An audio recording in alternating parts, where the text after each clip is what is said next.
G'day and welcome back to another Sir Cooper Trip Report. It's currently March 3rd, the night before I fly down to Sydney, and I thought I'd let you all know before we get on into the video that this flight was no ordinary flight for me. I've spent countless hours over the last 2 days worrying about and planning for this flight because of one simple reason.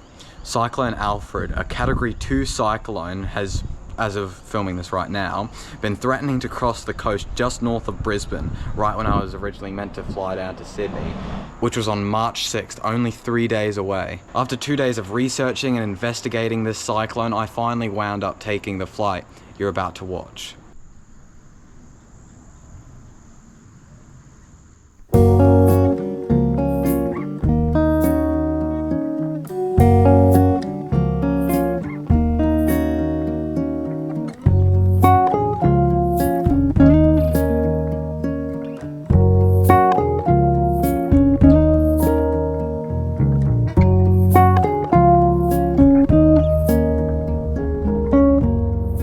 Apologies for that intro, I recorded it in a rush and it didn't properly explain the whole situation. For those who don't know, Cyclone Alfred was a severe tropical cyclone with one of the strangest paths meteorologists have seen in quite a long time.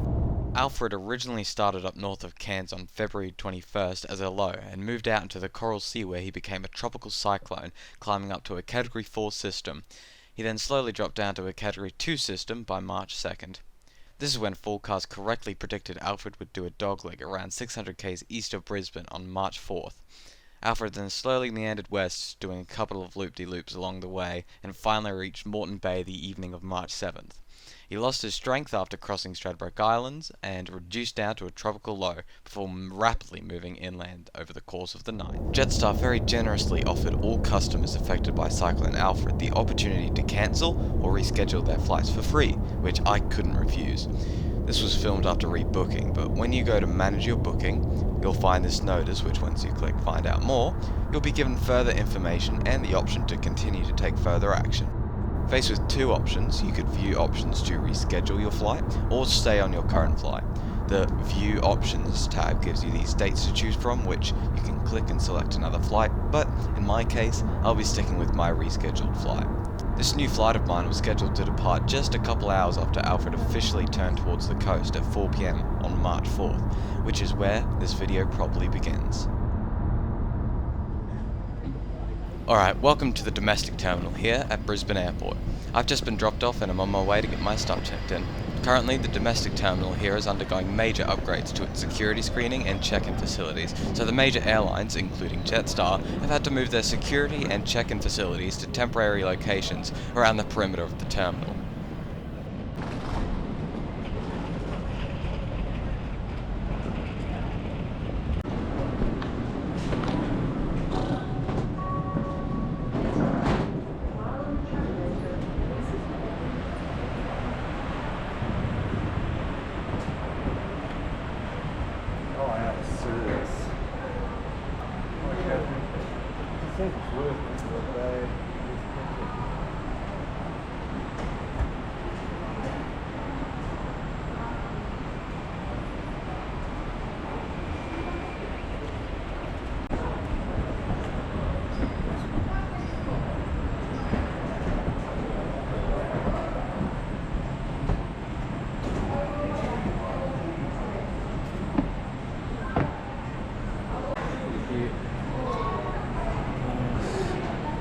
Phone out again. Where is it?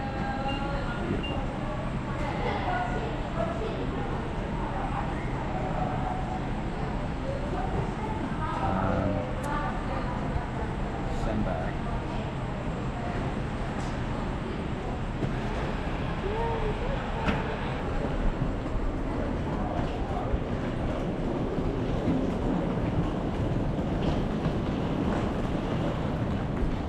After a hasty 2-minute check-in and baggage drop, we ended up going the wrong way into the terminal when security was actually further down the outside of the terminal.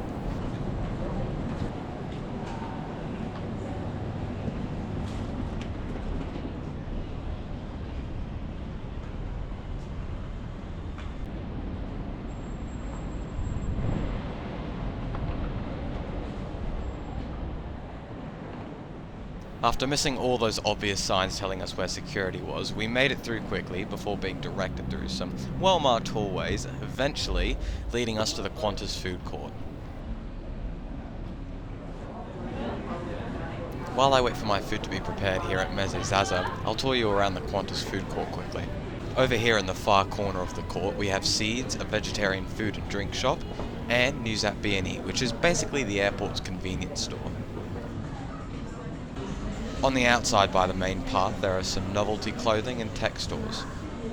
Returning to the actual food court now, to our left is Coffee Royale Cafe, with a sizable and vibrantly decorated seating area alongside it. Opposite to that is the main seating area, which comes with these little charging ports scattered around the benches and tables.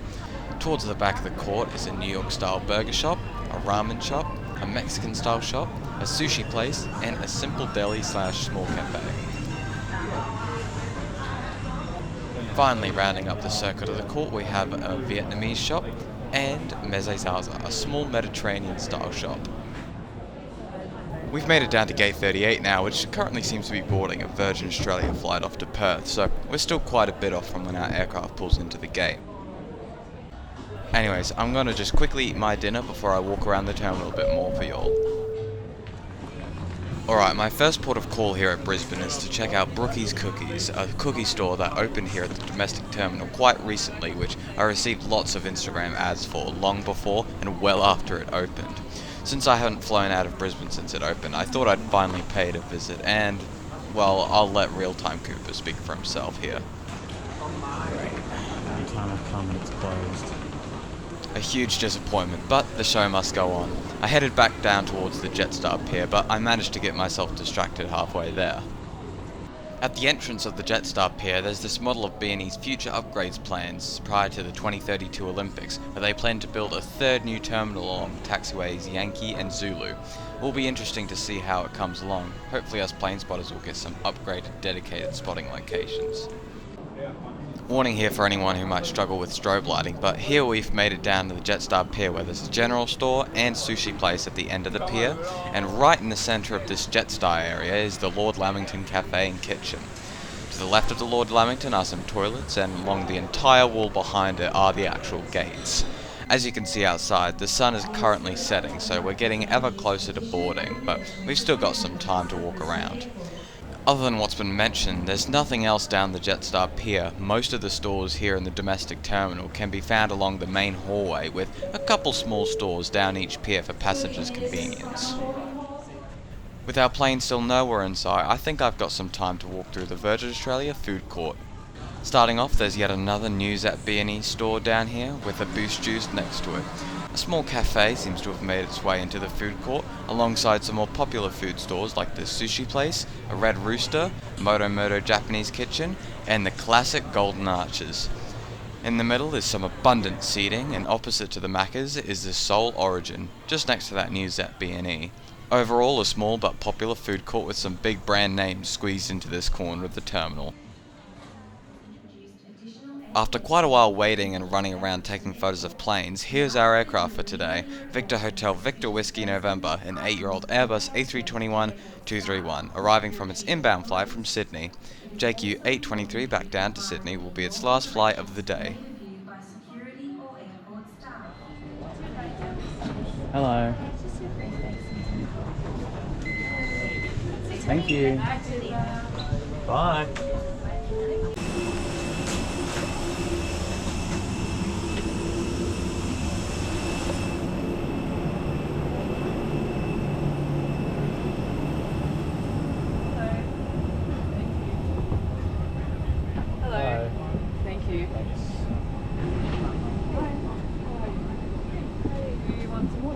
Onboard Jetstar configures their A321s in an all-economy layout with 230 seats in a 3x3 configuration.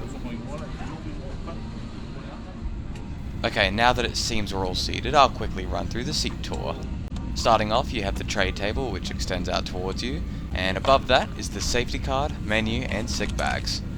Below that is the seat back pocket where I've put my phone, and below that are my bags, which I can't quite fit under my seat properly. The legroom is about a hand and maybe 2 fingers, really can't tell, which is pretty average even compared to the rest of Jetstar's fleet. Above us is the adjustable fan, seat light, and crew call button. Finally, the view outside at the moment is pretty average and will remain quite poor since this is a night flight.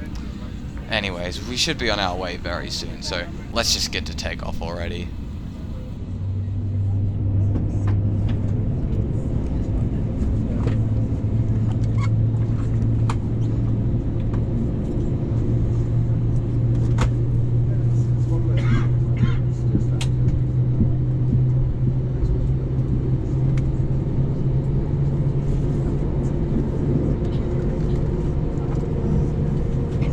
Hello again. We want you to have a safe and enjoyable flight. So please listen closely while we take you through the safety requirements for our Airbus A321.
Sign is still switched on. Remain seated. Once it's turned off, please limit your movements.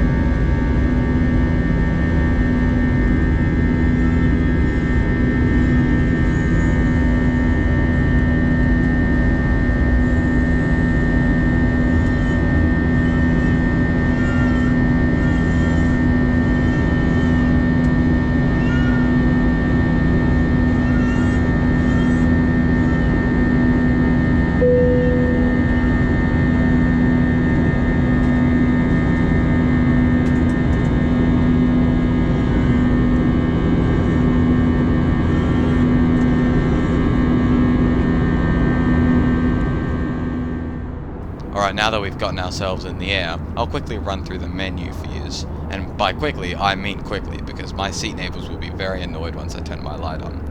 Starting from the left, we have the beverages ranging from soft drinks to alcoholic beverages and mixers. In the middle, we have some light meals, savoury snacks and noodles to keep you full on Jetstar's range of short and long domestic hops. And on the right, we have hot drinks, sweet snacks and the merchandise. Up the back are combo meal deals,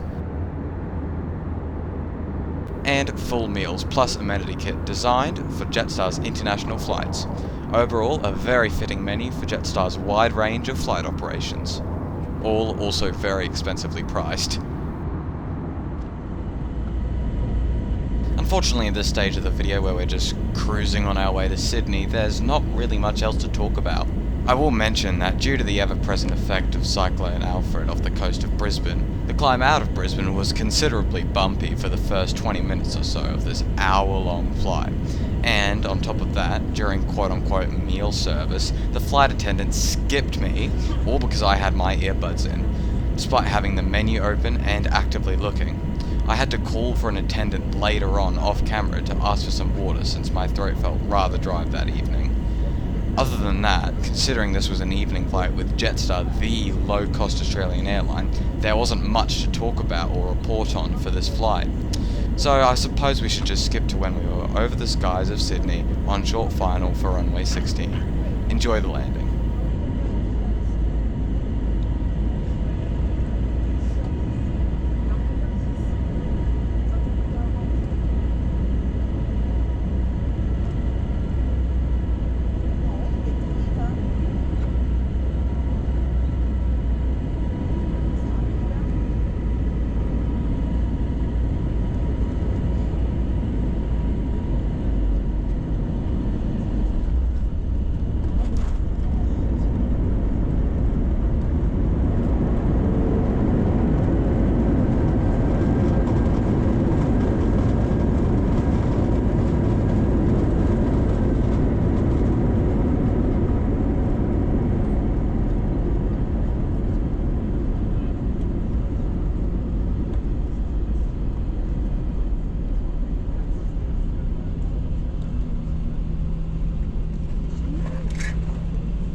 Welcome to Sydney. The local time is 9:41. I didn't include this in the video for the sake of your sanity, but we waited outside our gate and outside the terminal for about 15 minutes waiting for it to become available for us since we arrived so crazily early.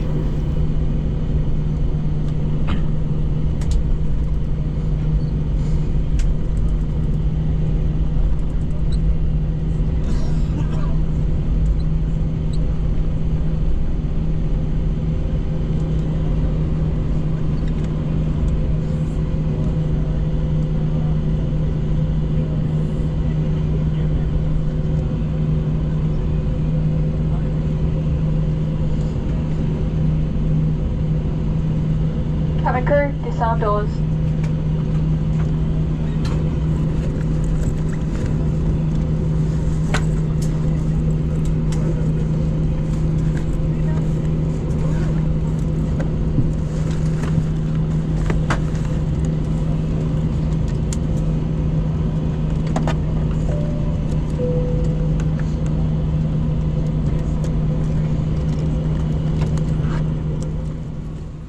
Thank you all so much for watching. I really hope you enjoyed the video and my little deep dive into Cyclone Alfred and all the extra intel I gave you guys at the start of the video.